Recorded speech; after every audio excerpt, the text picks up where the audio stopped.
నెలసరితో నిమిత్తం లేకుండా నెల మధ్య రోజుల్లో కూడా తరచుగా రక్తస్రావం అవుతుంటే అది ఖచ్చితంగా అనుమానించాల్సిన సంకేతమే. మరీ ముఖ్యంగా మెనోపాజ్ దశ వచ్చాక రక్తస్రావం అవుతుంటే మాత్రం ఆలస్యం చేయకుండా వెంటనే డాక్టర్ని సంప్రదించి తగిన పరీక్షలు చేయించుకోవాలి.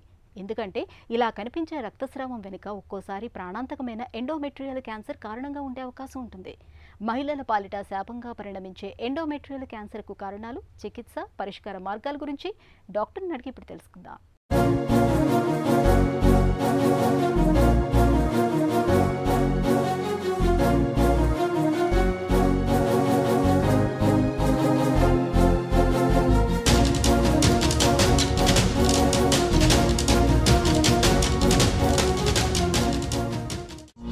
స్త్రీ శరీరంలో ఎండోమెట్రియం పొర ప్రాధాన్యం ఏంటి? ఎండోమెట్రియం అనేది ఏంటి అంటే గర్భసంచి లోపల లైనింగ్ ఉన్న లోపల పొర అనమాట. లేడీస్లో సైకిల్ ఏదైతే ఉంటుందో అంటే నెలసరి వస్తుండే పీరియడ్ 1 month అంటాం, దాంట్లో ఫస్ట్ 14 days ఏమవుతుంది అని చెప్పంటే ఓన్లీ ఈస్ట్రోజన్ హార్మోన్ ఉంటుంది. దాంతో ఈ ఎండోమెట్రియం అనేది కొంచెం గ్రోత్ వస్తుంది, పెద్దగా అవుతూ వస్తుంటుంది అనమాట.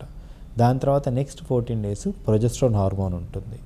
ఉండడం వల్ల ఆ టైంలో నెమ్మదిగా ఎండోమెట్రియం అనేది ఇట్ చేంజెస్ మనకు. అండ్ 14 days అయిపోయిన తర్వాత అంటే 28 days అయిపోయిన తర్వాత ఈ 2 హార్మోన్స్ స్టాప్ అవుతాయి. అయినప్పుడు ఈ ఎండోమెట్రియం అనేది పూర్తిగా షెడ్ అయిపోతుంది. సో దానివల్లనే నెలసరి అవ్వడము, బ్లీడింగ్ కావడము జరుగుతూ ఉంటుంది అనమాట. దాని అర్థం ఏంటి, ప్రతి నెలసరి తర్వాత మళ్ళీ లోపల లైనింగ్ ఎండోమెట్రియం అనేది కొత్తది ఫామ్ అవుతూ ఉంటుంది అనమాట. సో ఇది కరెక్ట్గా ఉన్నప్పుడే యూట్రస్ అనేది హెల్తీగా ఉంటుంది. ఎండోమెట్రియల్ క్యాన్సర్ ఎందుకు వస్తుంది, ఎలా వస్తుంది? ఎండోమెట్రియల్ క్యాన్సర్ అనేది లైఫ్ స్టైల్ డిసీజ్ అండి. లైఫ్ స్టైల్ డిసీజ్ అంటే ఎప్పుడైనా కూడా ఒకటి ఈస్ట్రోజన్ హార్మోన్ అనేది అనపోజ్డ్గా ఎక్కువగా ఉన్నదనుకోండి, ఇటువంటి పేషెంట్స్లో ఎండోమెట్రియల్ క్యాన్సర్ వచ్చే రిస్క్ ఉంటుంది అనమాట. తొందరగా పెద్ద మనిషి కావడము, లేట్గా నెలసరి ఆగిపోవడము, ఫస్ట్ బేబీ చాలా లేట్గా రావడము, అండ్ ఒబేసిటీ అంటాం. ఒబేసిటీ అనేది major risk factor for endometrial cancer. Obesity ఒకటి. దెన్ ఈ పేషెంట్స్ అందరికీ కూడా జనరల్గా ఏమంటాము, హైపర్ టెన్షన్ అనేది ఉంటుంది. అండ్ హార్మోన్ రీప్లేస్మెంట్స్ అంటే నెలసరి ఆగిపోయిన తర్వాత only estrogen hormone replacement, only estrogen hormones ఏమన్నా తీసుకున్నట్టయితే వీళ్ళందరిలో కూడా రిస్క్ ఉంటుంది. ఇది కాకుండా కొంతమందిలో వేరే క్యాన్సర్ వచ్చిన పేషెంట్స్లో అంటే బ్రెస్ట్ క్యాన్సర్ వచ్చిన పేషెంట్స్లో, లేదు పెద్ద పేగులో క్యాన్సర్ వచ్చిన పేషెంట్స్లో కూడా ఎండోమెట్రియల్ క్యాన్సర్ రిస్క్ అనేది ఎక్కువగా ఉంటుంది. ఎండోమెట్రియల్ క్యాన్సర్ లక్షణాలు ఎలా ఉంటాయి? ఎండోమెట్రియల్ క్యాన్సర్ అనేది మనకు నెలసరి ఆగిన తర్వాతే వస్తుంది, ఓల్డ్ ఏజ్లోనే వస్తుంది జనరల్గా. అంటే యంగ్ పేషెంట్స్లో రాదా అంటే యంగ్ పేషెంట్స్లో చాలా రేర్గా వస్తుంది. కామన్గా వచ్చేది నెలసరి ఆగిపోయిన తర్వాత పోస్ట్ మెనోపాజల్ పేషెంట్స్లో వస్తుంది అనమాట. ఫస్ట్ అండ్ కామనెస్ట్ సిమ్టమ్ దీంట్లో ఏంటి అంటే పోస్ట్ మెనోపాజల్ బ్లీడింగ్ అంటాం.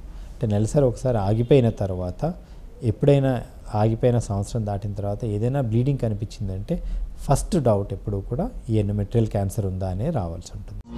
ఎండోమెట్రియల్ క్యాన్సర్ను ఎలా నిర్ధారించుకుంటారు? ఈ ఎండోమెట్రియల్ క్యాన్సర్ అనేది అంటే బ్లీడింగ్ తోటి వస్తారు పేషెంట్స్. బ్లీడింగ్తో వచ్చినప్పుడు the first test we do is ఒక అల్ట్రాసౌండ్ అనమాట. అల్ట్రాసౌండ్ పెల్విస్ అంటాం. అది చేసి ఈ ఎండోమెట్రియంని వాళ్ళ అల్ట్రాసౌండ్లో మనకు ఎండోమెట్రియం తెలుస్తుంది, దాని థిక్నెస్ ఎంత ఉంది ఏంటి అనేది.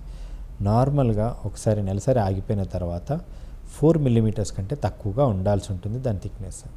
దానికంటే ఎక్కువగా ఏది ఉన్నా కూడా మనం దేర్ ఈజ్ సంథింగ్ అబ్నార్మల్ అనేది చూస్తాము. అండ్ దాన్ని ఫర్దర్ టెస్టింగ్ చేయాల్సి ఉంటుంది. సో ఫర్దర్ టెస్టింగ్ అంటే నెక్స్ట్ స్టెప్ ఏంటి అంటే ఎండోమెట్రియల్ బయాప్సీ అనేది. ఈ ఎండోమెట్రియల్ బయాప్సీ అనేది ఆఫీస్ ఎండోమెట్రియల్ బయాప్సీ అంటారండి. ఓపీలోనే డాక్టర్ గారిని కలిసినప్పుడు అదే టైంలో బయాప్సీ చేసి మిమ్మల్ని పంపించేసేస్తారు. ఈ బయాప్సీ రిపోర్ట్ అనేది మనకు 2 to 3 daysలో వస్తుంది. దాని ద్వారా మనకు లోపల ఉన్నది ఎండోమెట్రియల్ క్యాన్సరా కాదా అనేది తెలుస్తుంది. ఒకవేళ ఎండోమెట్రియల్ క్యాన్సర్ అని కనుక తెలిసినట్టయితే ద నెక్స్ట్ స్టెప్ మనం అది ఇంకా స్ప్రెడ్ అయిందా ఎక్కడికన్నా అనేది చెక్ చేయాల్సి ఉంటుంది. దీనికోసం ఒక ఎంఆర్ఐ అనేది టెస్ట్ చేస్తాము. అవసరం అనుకుంటే ఒక పెట్ స్కాన్ కూడా చేసి స్టేజ్ ఏది ఉందని చూస్తున్నాం. ఎండోమెట్రియల్ క్యాన్సర్కు చికిత్స ఎలా ఉంటుంది? ఎండోమెట్రియల్ క్యాన్సర్ అనేది ప్రైమరీగా సర్జికల్లీ మేనేజ్డ్ డిసీజ్, అంటే ఆపరేషన్ ద్వారానే చేయాల్సి ఉంటుంది. సో ఈ క్యాన్సర్ అనేది జనరల్గా స్ప్రెడ్ అనేది ఎక్కడికి అవుతుంది అంటే పక్కన లింఫ్ నోడ్స్ అంటారనమాట. లింఫ్ నోడ్స్కి స్ప్రెడ్ అవుతూ ఉంటుంది. సో దీని ట్రీట్మెంట్ ఆపరేషన్ అనేది ఏంటి అంటే దీన్ని radical hysterectomy with bilateral pelvic and paraaortic lymph node dissection అంటాం. అంటే గర్భసంచిని రాడికల్గా తీసేస్తూ దాంతో పాటుగా ఎక్కడైతే స్ప్రెడ్ అవుతుందో ఆ లింఫ్ నోడ్స్ అన్నిటిని కూడా మనం తీసేయాల్సి ఉంటుంది. ఈ ఆపరేషన్ని మనం ఓపెన్ ఆపరేషన్ ద్వారా చేయొచ్చు, లాప్రోస్కోపీ అంటే కీహోల్ ఆపరేషన్ ద్వారా చేయొచ్చు, లేదు అనుకుంటే ఈ మధ్యలో మనం చేస్తున్నది ఏంటి రోబోటిక్ సర్జరీ ద్వారా కూడా ఈ ఆపరేషన్ చేయొచ్చు. మనం ఎండోమెట్రియల్ క్యాన్సర్కు హార్మోన్ థెరపీతో ఫలితం ఉంటుందా? హార్మోన్ థెరపీస్ అంటే ఇది ప్రైమరీగా హార్మోన్ డిపెండెంట్ క్యాన్సర్ కాబట్టి కొద్దిమంది పేషెంట్స్లో మనం హార్మోన్ థెరపీస్ అనేవి చేస్తాం. అంటే ఎండోమెట్రియల్ ఇంట్రాఎపిథెలియల్ నియోప్లేసియా అంటారు. అంటే ఏంటి అని చెప్పంటే ఎండోమెట్రియంలో క్యాన్సర్కి సంబంధించిన చేంజెస్ స్టార్ట్ అయ్యాయి కానీ పూర్తిగా క్యాన్సర్ అని చెప్పడానికి అనే స్టేజ్ దాకా రాదు అనమాట. అంటే ఎర్లీగా క్యాన్సర్ కింద చేంజ్ అవుతూ ఉంది అన్న పేషెంట్స్లో ఎండోమెట్రియం అంతటిని కూడా తీసేసి చిన్న డిఎన్సీ ద్వారా తీసేసిన తర్వాత ఈ పేషెంట్స్ని హార్మోన్స్ ద్వారా ట్రీట్ చేయడం జరుగుతుంది. అకేషనల్లీ ఎర్లీ ఎండోమెట్రియల్ క్యాన్సర్ ఉంది but patient very old for surgery అన్న పేషెంట్స్లో కూడా ఒక్కోసారి మనం హార్మోన్స్ ద్వారా డిసీజ్ని కంట్రోల్ చేస్తాం. మనము పూర్తిగా నయం అయితే చేయలేకపోవచ్చు. ఎండోమెట్రియల్ చికిత్స తీసుకున్నాక ఎలాంటి జాగ్రత్తలు తీసుకోవాలి? ఏ క్యాన్సర్కైనా కూడా క్యాన్సర్ ట్రీట్మెంట్ అంటే ఆపరేషన్ ద్వారా కానీ రేడియేషన్ ద్వారా కానీ ట్రీట్మెంట్ జరిగిన తర్వాత మనకు మళ్ళీ రికరెన్స్ వచ్చే ఛాన్సెస్ అనేది రిస్క్ అనేది ఫస్ట్ 2 to 3 yearsలో ఎక్కువగా ఉంటుంది. ఈ పేషెంట్స్ అందరూ కూడా రెగ్యులర్ ఫాలోఅప్లో ఉండాల్సి ఉంటుంది. రెగ్యులర్ ఫాలోఅప్ అంటే ప్రతి 3 నెలలకు ఒకసారి డాక్టర్ కన్సల్టేషన్ తీసుకోవడము, అవసరాన్ని బట్టి మన స్కానింగ్లో లేదు అనుకుంటే పాప్స్మియర్ అనే టెస్టులు ఉంటాయి. ఇటువంటి టెస్టులు చేసుకుంటూ దాన్ని ఫాలో కావాల్సి ఉంటుంది. మహిళల పాలిట ప్రాణాంతకంగా పరిణమించే ఎండోమెట్రియల్ క్యాన్సర్ విషయంలో నిరంతర అప్రమత్తత, అవగాహన కీలకం.